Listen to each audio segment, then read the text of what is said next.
Welcome to Wilder Wolves Hall of Fame Mode fandom. My name is Wilder Adams, and today we have a new guest on Wilder Wolves podcast. I am joined by Andrew Salop, his nickname Combo. He is a House of Highlights, Knicks Fan TV, basketball breakdown contributor, and so much more. My guy, you are all over the place. You're grinding. I always see you on my social media feed, and now you're on the show. So how are you doing? I'm here. I'm everywhere, and I'm here. Yeah, it's great to be here. Thanks for having me on. It's great to talk basketball with a true professional such as yourself. Appreciate you, man. And it means the world. I remember we were talking before the show. We kind of met in a pretty cool environment last summer in 2024. We were both there for the Paris Olympics, and you're out there making your own content. I was out there covering USA basketball through Arizona PBS, and we just crossed paths, man. It was an honor to meet you. Yeah, we knew we were going to work on something together one day. We had a great night, but Steph Curry even had a greater night that night. It was crazy. I'll never forget that. I'll never forget that. That was one of the greatest shots I've ever seen. Yeah. I mean, there was like three of the greatest shots I've ever seen. But yeah, the one you're talking about was, man, like, and the thing people forget is like he didn't have a great Olympics, but people remember it as great because of that shot, and those shots. Yeah, he started really slow, and I remember people like because the Timberwolves were like kind of watching Anthony Edwards and seeing how they compare to Right. all the other guys, and we're like, "Whoa, and to surpass Steph." And then Oh, at yeah. that point in time, it was like, "Nope, Steph just shut everybody up." The last three games, those were different, and then it was a great experience for Ant. Though I think he stole Steph Curry's jump shot to an extent Oh, yeah. with the way he's shooting the last couple of years. Before we get started in today's show, I am so thrilled to tell you guys about the first ever Wilder Wolves podcast sponsor, 612 Tees. 612 offers a wide range of uniquely designed Minnesota sports tees, and you can see these awesome Timberwolves options right here because I am chronically online. The one that resonates with me is the Wizard of Nas t-shirt because I've spent a lot of time making memes, and I once made a Wizard of Nas meme. So it comes to life in this t-shirt, and I am definitely going to buy one. But there's not only Timberwolves tees here because you can look up here. There's a ton of different sports. You can also get crew necks, accessories, etc. There's a lot of Nas Reed agenda right here, and we always promote a Nas Reed agenda on Wilder Wolves. And then you see this really sick Justin Jefferson crew neck. Use the code Wilder25 to get 25% off your first purchase. It's a great way to support a small business, and it also helps this show out quite a bit, so definitely check them out. Yeah, I mean, the efficiency has been crazy, right? I mean, the points are up, everything's up. And Edwards is the most ridiculous combination of skill and athleticism I think I've ever seen in the NBA. Like, that's how skillful he is, and that's how athletic he is. And it's just great to see his trajectory and how great he's been playing lately. No, that's a great take. I talked about it on a show the other week, and I was like, I don't think we've ever seen an athlete shoot like this, be this Mm. athletic and dynamic, and be this type of shooter. We've had great athletes, right? We get the LeBrons, we get the Kobe's, we get all these like super great athletes, MJ's. None of them shot 40% from three on volume, shooting 50% on catch and shoot, and over 40% on off the dribble shots. It's crazy what he's doing right now. And everybody, for today's show, so Andrew, he provides a national media perspective covering everything NBA. He's great with the Knicks. He's great covering everything around the NBA, a true basketball aficionado. So today we are going to talk about, of course, Anthony Edwards and the MVP debate, where he stands in that conversation right now. We're also just going to talk about this Minnesota Timberwolves team, their state, if they're under the radar, what they could possibly do to take the next step, if there's anything worth it at the deadline. So today we have a super exciting episode. And Andrew, let's continue on the Anthony Edwards conversation since we just got that off right away. So when you look at the MVP conversation with Anthony Edwards, where do you think the MVP race is right now, and where do you think he stands there? Well, as an individual player, he's right at the top. I think the interesting thing you have to look at is who's doing the most with the least. And I believe Cade Cunningham is in that conversation, right? And then Jokic is always the MVP to me. I think he's the most valuable player in the NBA. But then again, he has this injury, so he might not make the games requirement, which is pretty sad if you don't make an all-NBA team. That'd be ridiculous. Yeah, I mean, SGA's in the mix, but I think it'll be great for Ant not to compare himself to the other MVP candidates, because he can look at himself and say, I improved, I got better. And he has. I don't think he's going to win the MVP, but man, he's right there in the mix. I think he's top 5 in the league right now. Yeah, I think that's a great stance. And the Jokic thing is really unfortunate because he would be the MVP, no doubt, no conversation right now, if it wasn't for that injury and now the 65 game minimum requirement that's very much in the air now, whether he's going to be eligible. And I think there's honestly, like, when you look at the conversation right now, you also look at Shea, but then the Thunder have a recent slip up, and who knows how south that goes. I'm not too worried about them. I'm sure he'll be right there. But then you also look at, I mean, what Jalen Brown's doing in Boston right now. They're a number Yeah. 2 seed, and honestly, his numbers aren't too far off of Shea. Do you think like Jalen Brown should be very deep in the mix of this MVP combo? Most definitely. I've been saying it for years. Jalen Brown is a lot closer to Tatum than people would give him credit for. And I would even go a step farther. Like, I think he's always been the Celtics' best player, but he just realized that Jason Tatum cannot do everything that he could do as a second option, be versatile, be malleable. And he just thought to himself, like, I have to be the second guy because I'm the guy that could fill in gaps, even though I'm the better player. I think Jalen Brown's an all around better player than Tatum. And I love that he's getting his just due now. I was talking about how I see you all over social media, and I remember seeing a recent reel when you were talking about Yeah. that debate as well, just saying like he was never Robin. He was Yeah. never Robin. Yeah. And we're seeing that right now. And you're talking about how complete he is. People are always like, he can't dribble off the left hand, he can't pass. But now we're just seeing the full array, the best 3 level scoring in his career, the ball handling, over 5 assists a game right now. Yeah. He's doing it all there. And I think another couple names that have to be in the mix as well, right? You have honestly, like Tyrese Maxey's like kind of Oof. a bubble. I mean, he's putting Yeah. up insane numbers. Philly's going through all that chaos with Embiid, with Paul George. I don't know. Like I think about the MVP debate and I see Anthony Edwards in it.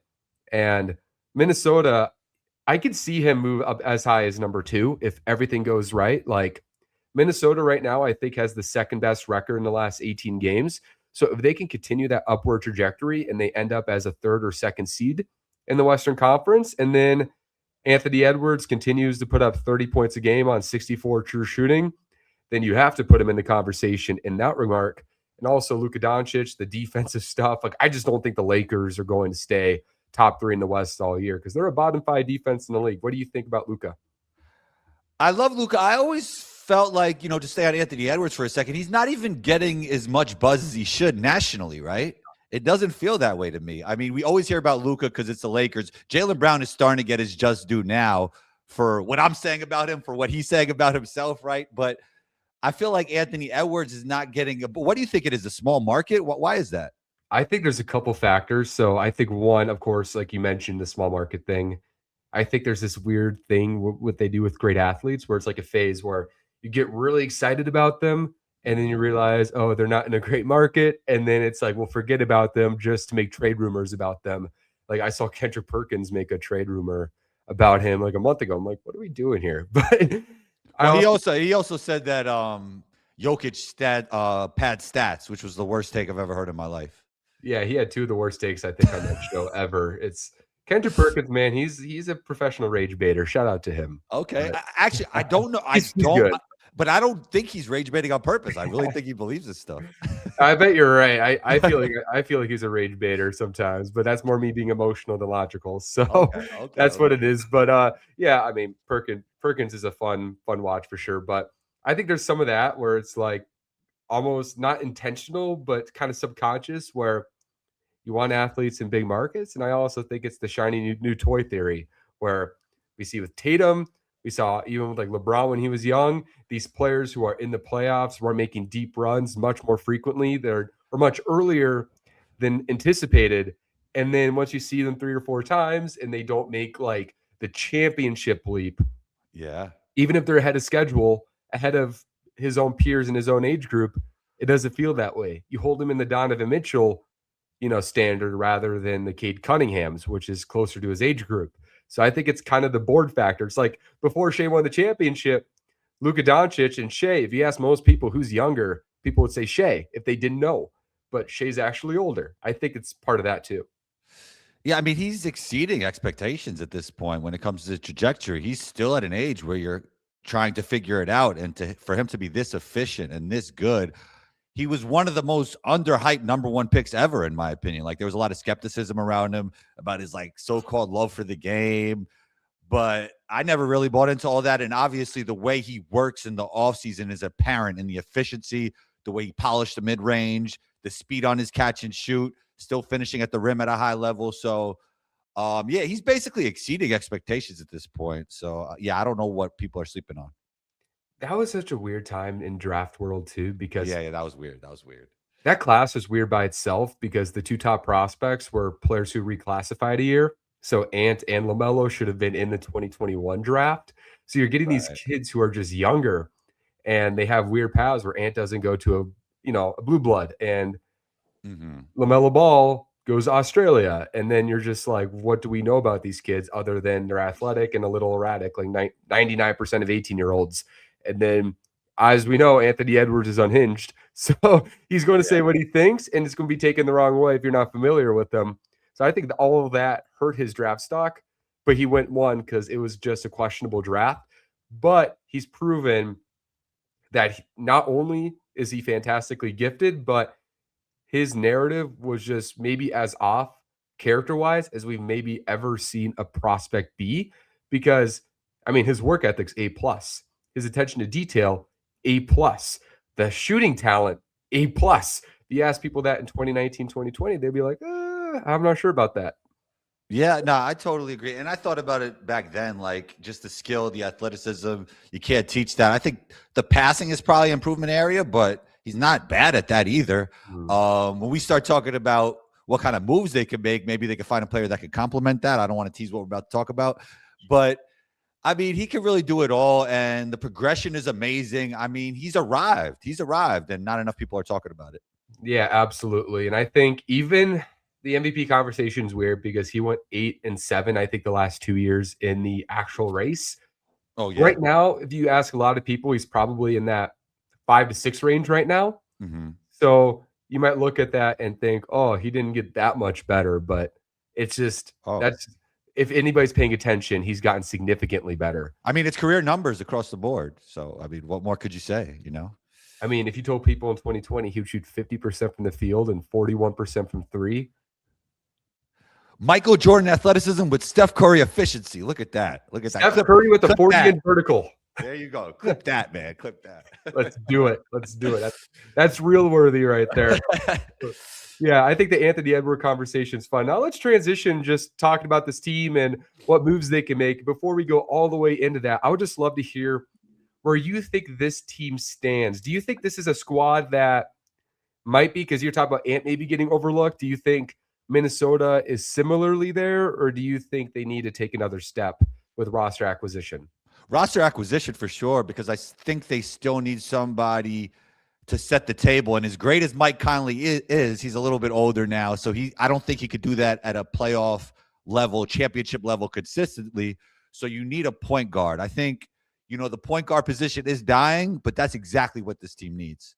Yeah, I think that's a no-brainer. Even with how fun this team has been lately, I mean, they just blew the doors off of Miami, just blew the doors off of them. And that was a great game because not only – because I've been begging for this team to just play a good physical team, like a heat culture team, and force your physical will. They haven't done that enough this year. They just completely dominated Miami. And that's an important step, but this team is missing a real floor general, I still believe. Like Ant, fantastic primary scorer, but we've seen it with OKC last year. Once you get a lot of pressure in the perimeter with all those guys that can switch at you, you're not – if you don't have enough ball handlers, they're going to expose that. So that problem is even more apparent this year because they're missing Nickeil Alexander-Walker. Yeah. And, they've been able to survive without that elite point guard because, Julius is an improved playmaker. And I said, it's probably an improvement area, but it's not a weakness. So their two top players can pass, but as an aggregate, I don't think they pass the ball well enough, right? Like you got Rudy on the floor. It's just tough. You need a guy with Rudy that could really set the table because he's not a guy who's like could be a hub, I do like point Julius at times, though. That's pretty fun. But they're the type of team that I think needs a point guard because Anthony Edwards, their best player, is the true two-guard mold, Yeah, absolutely. He long term, I think I'm sure you've seen this trend. The value 5 years ago, people were saying that the 7 footers were dying. And that was always nonsense. Basketball, the bigger players usually win. But I think we're actually seeing kind of the opposite, where the small guards who are kind of one-way players who don't provide a lot of size, their value is going down. Whether you look at Trae Young in the trade market, maybe John Morant soon, Yeah. Darius Garland perhaps. It feels like that archetype. Would you agree that that archetype is starting to really be the quote unquote dinosaur in that respect? What people try to say were 7 footers. Yeah, I agree that position has been hit the hardest, but I would also say that basketball is not about slotting positions at all anymore. It's about meshing skill sets and tendencies and building around your best player in the right way and not slotting positions.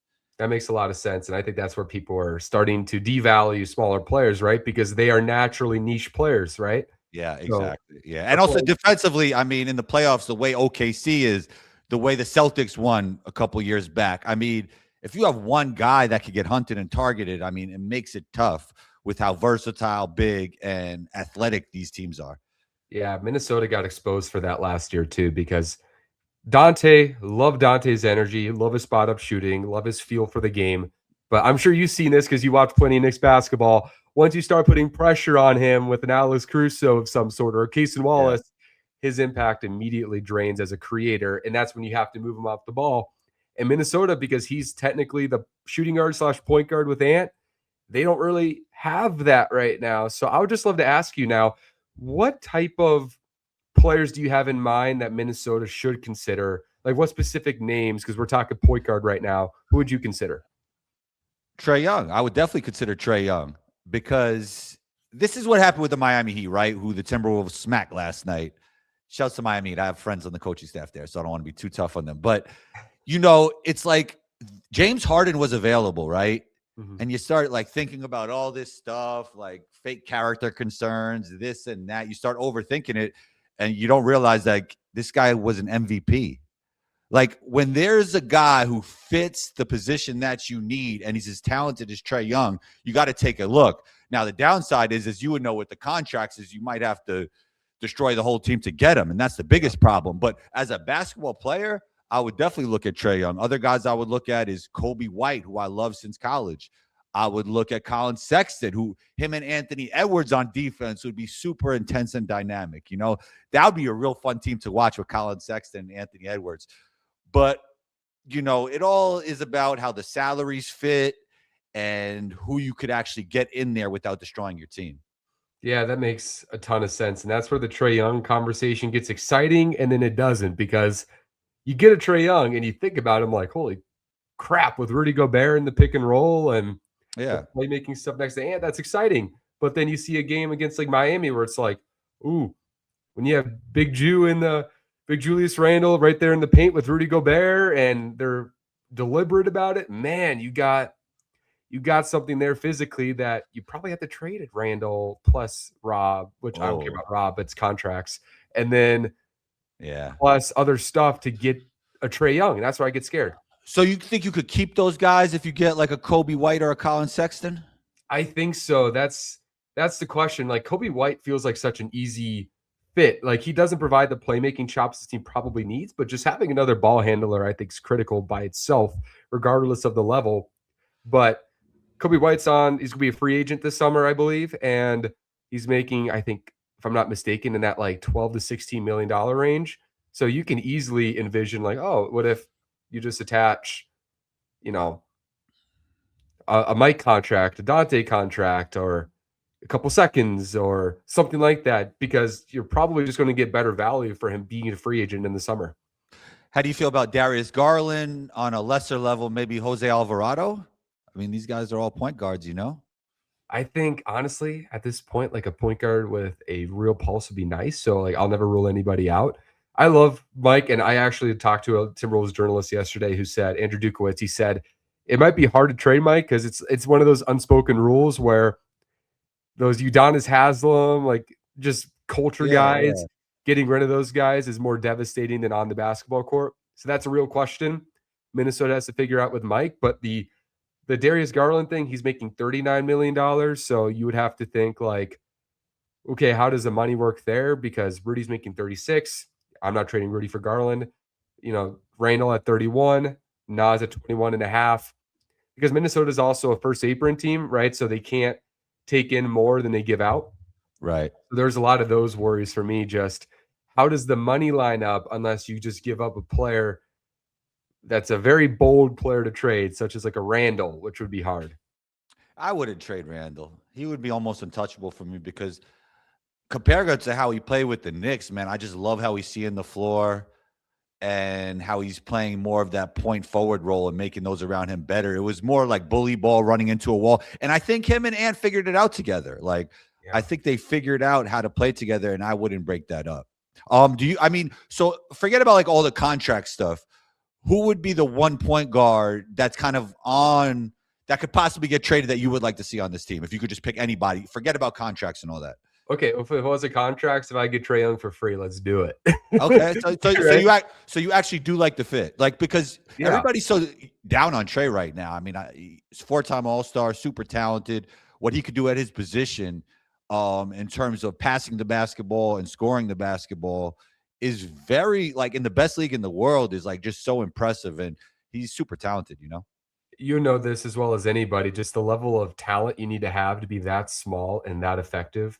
Yeah, He exactly. doesn't get credit for that. He doesn't. 100%, 100%. I totally agree. So yeah, no, I like that. I mean, Trey would be great, but as we're talking about, it's tough with the contracts. But what do you think? Maybe like a 3-team deal somehow to get him in there? Like, is there any possibilities? Tim Conley's a smart guy. You never know. You never Yeah. know.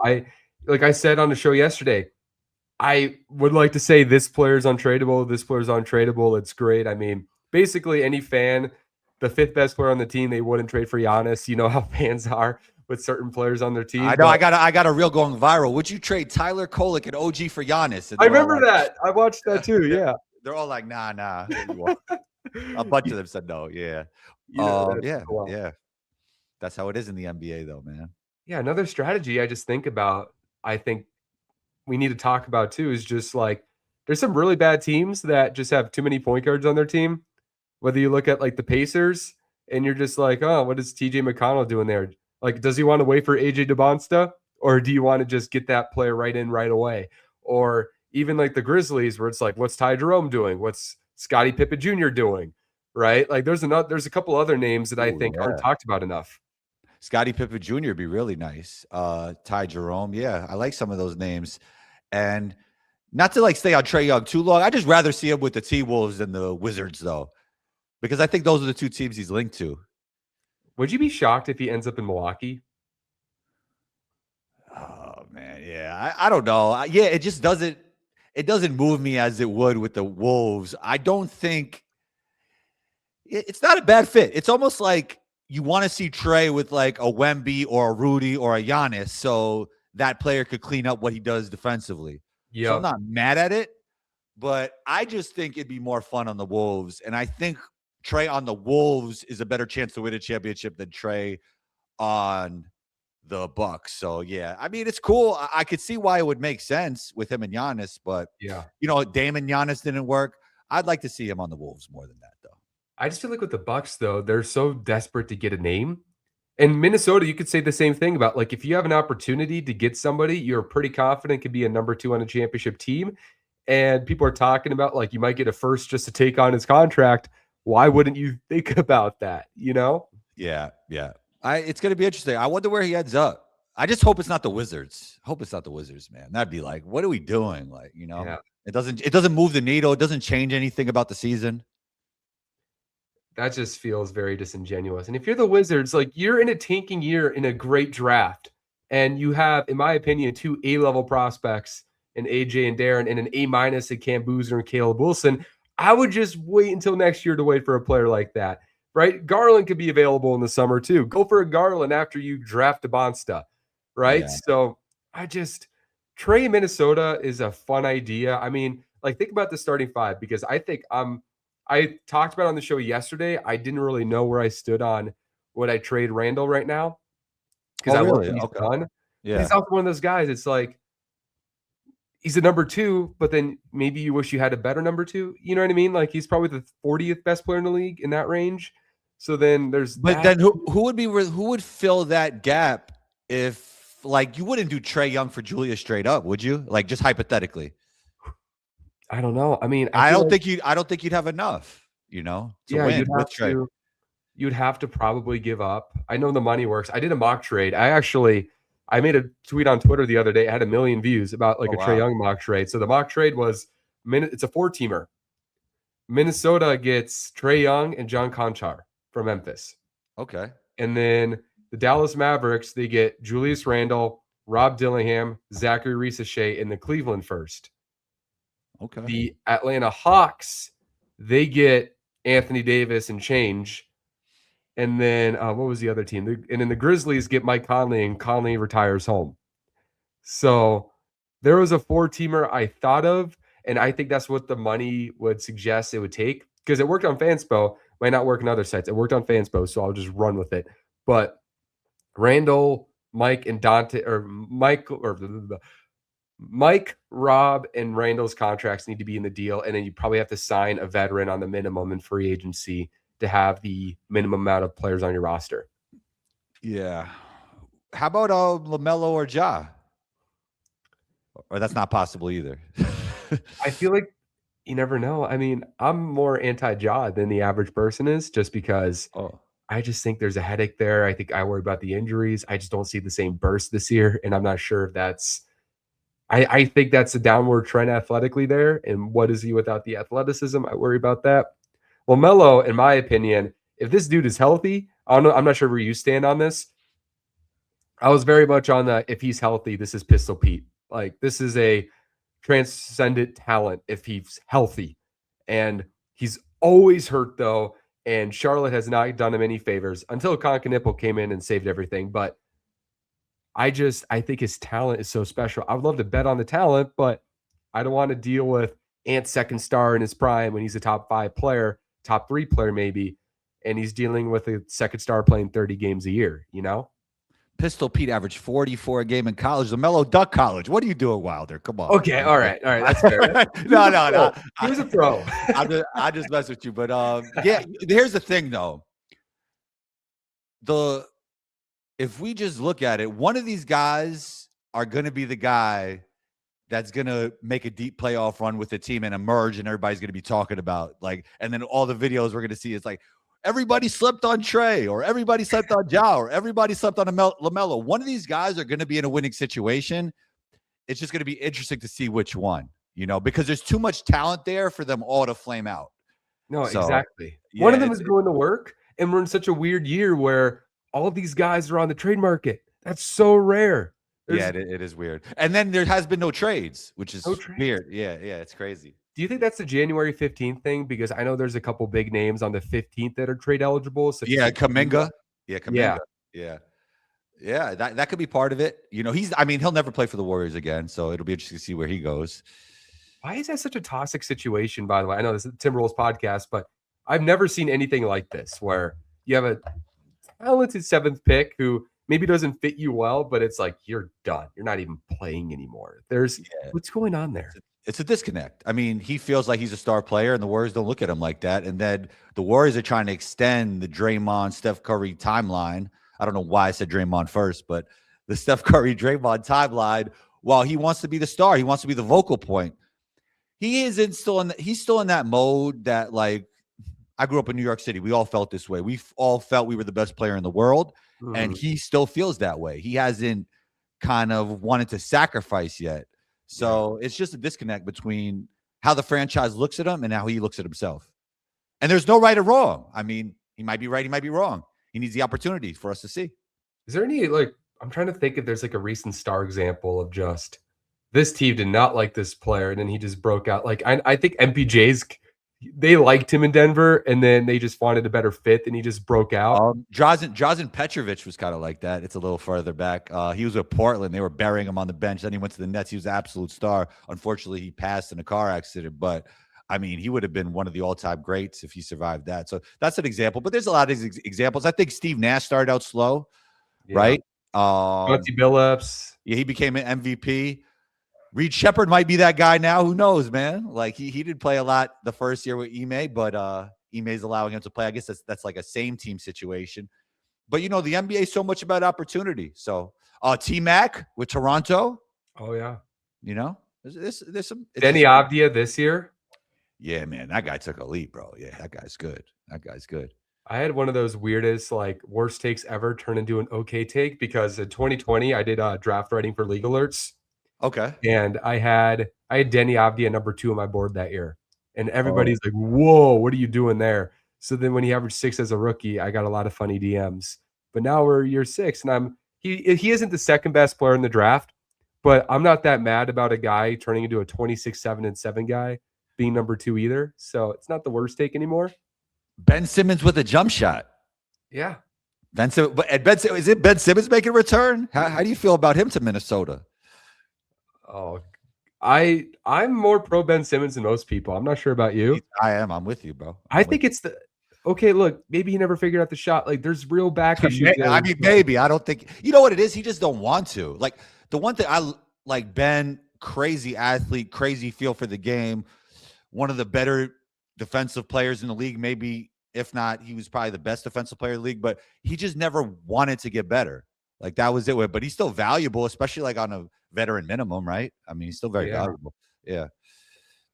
I just feel bad because I still think if that back never failed him, I think he'd be a really good player still, even with all the drama. Look, he was all NBA. So while he was healthy, he was excellent.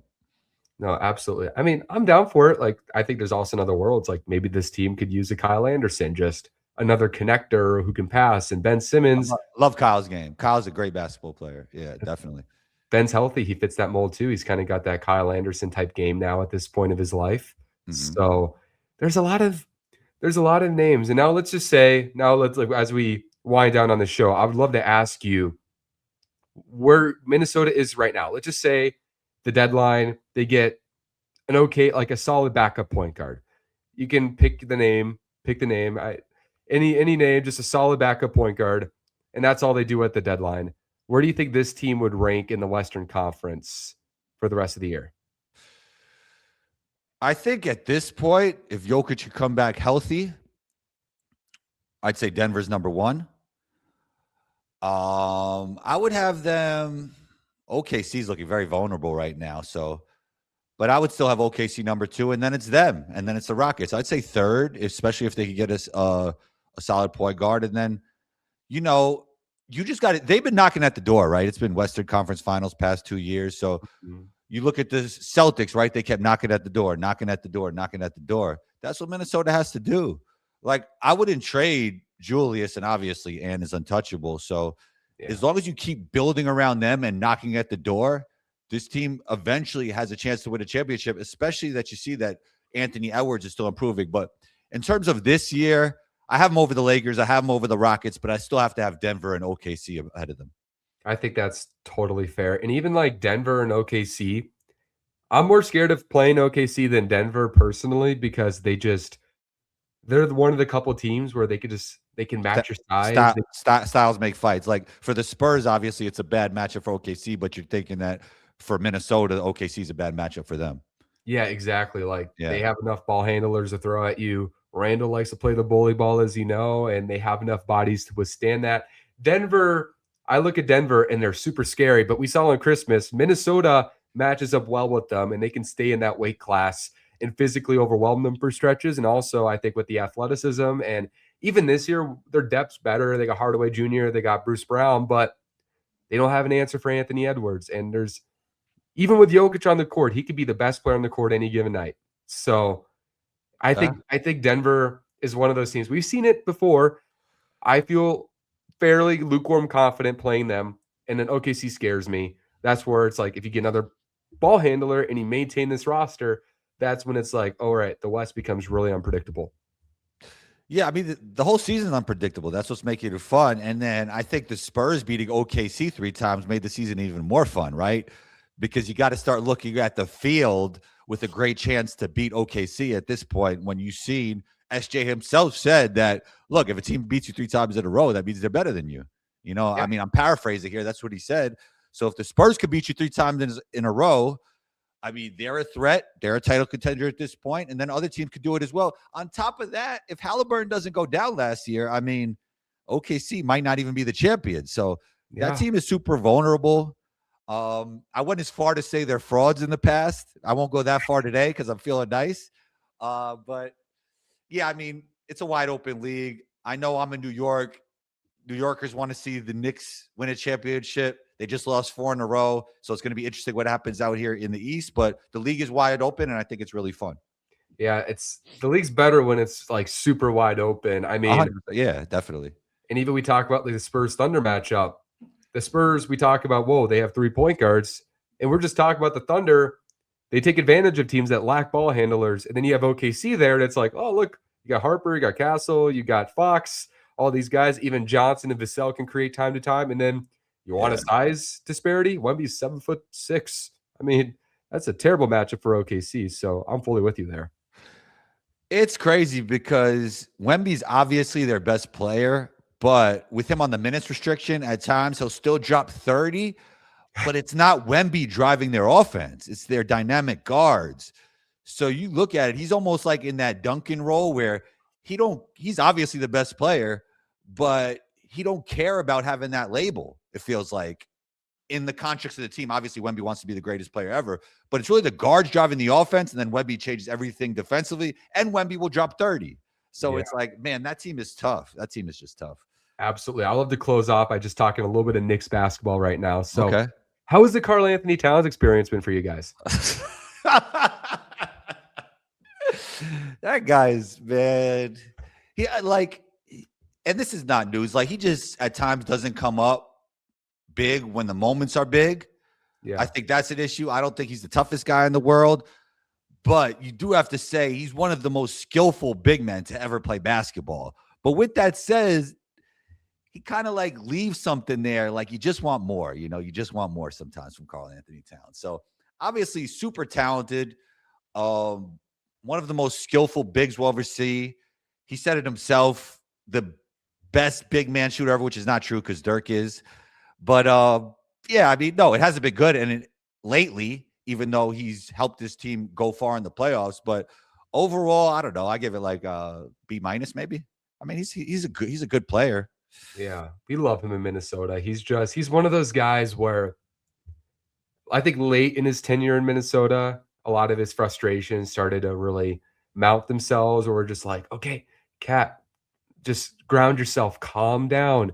Don't do a stupid foul. Don't take yourself out of the game, because that's going to have a domino effect as a max player on your roster. We always had those issues, but he's such a good person. I'm sure you guys see off the court there in New York. Such a great person. People love him for sure. I mean, he brings good energy, which matters. But, you kind of spoke to the emotion. And when you think about the greatest players to ever live, like Michael Jordan and Kobe, like the mentality is even kill, right? Like, you never get too up, you never get too down. And his emotion just fluctuates, which is an issue when you want somebody that skillful to be your best player.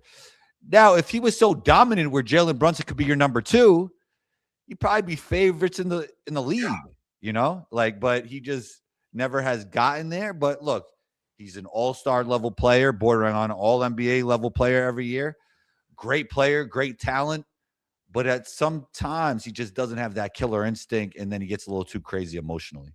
Yeah, like the Knicks are such a cool brand, so that's a team you just want to see in the finals. I mean, I want to see Spurs. I know this is a T-Wolves pod. I want to see Spurs versus Knicks, because obviously I want Wemby because he's so box office, and then for what you said, I mean, it's New York, right? So that's what I want to see in the finals. I was excited for that cup championship that the Knicks win because of that, but I want to see Wemby off minutes restriction in a 7-game series versus the Knicks. I think that'd be really fun. What I want to see is Minnesota Knicks, because I think the storylines would be just delicious. I think the storylines last year, if both made the finals last year, true, would have been even better, because you have the Tibbs dynamic, and that's kind of gone now. But still, like Cat versus Randall, Cat versus Minnesota, Ant versus his friend. New York. How about this? You guys need a point guard, and the Knicks want to double down on the Nova Knicks. Why not DiVincenzo for Tyler Kolek? I was thinking more DiVincenzo for Brunson, but it's okay. I'm just kidding. Oh yeah, hey, trust me, that's not. I want that Villanova guard. Yeah. No, that's off the table. But the Knicks, DiVincenzo could help the Knicks right now. He could definitely help the Knicks.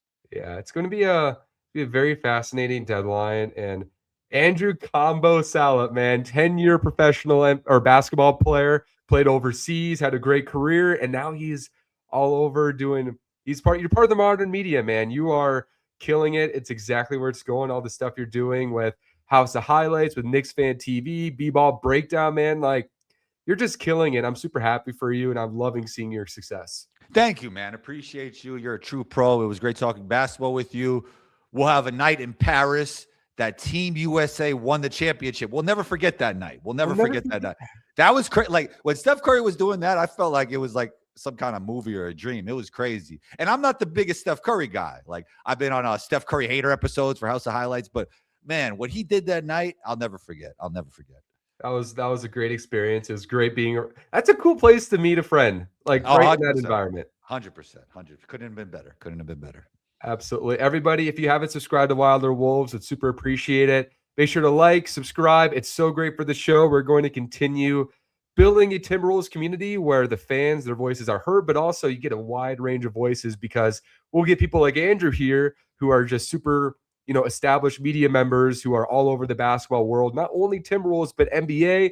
We'll get reporters on. We will get Timberwolves media members on the show, fans on the show. This is where you get everything Timberwolves basketball. I appreciate you all so much. Thank you so much, Andrew. This is Wilder Wolves Hall of Fame mode fandom.